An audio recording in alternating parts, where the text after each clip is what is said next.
kami dari Komisi 7 DPR RI ingin mengusulkan untuk verifikasi gitu faktual di lapangan, ya, kendala-kendala apa, permasalahan-permasalahan apa. Jadi tidak bisa serta-merta itu untuk bisa langsung menjadi suatu kebijakan dan diimplementasikan. Ini perlu kajian yang mendalam, dampaknya juga kepada masyarakat penerima, ya, pengguna daripada subsidi ini, begitu. Tapi ini informasinya belum dikoordinasikan dengan Kementerian SDM ya Pak?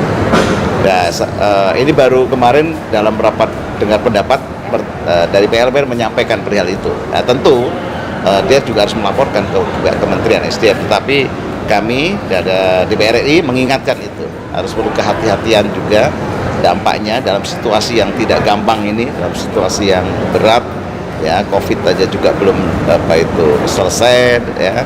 Terus ada kebijakan-kebijakan lagi yang mungkin bisa memberatkan juga. Nah, ini dan juga untuk masyarakat ini kan mayoritas banyak menggunakan penerima, ya, mungkin listrik yang 450 MW atau 900 MW.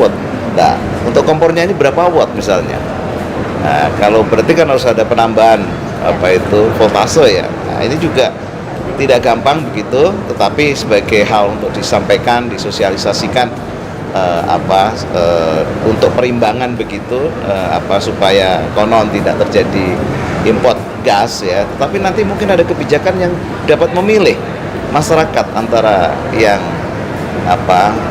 subsidi melon 3 kg atau dia memilih daripada kompor induksi, ya. Ini juga perlu ada kajian juga yang dalam tentang itu. Jadi tidak dipaksakan.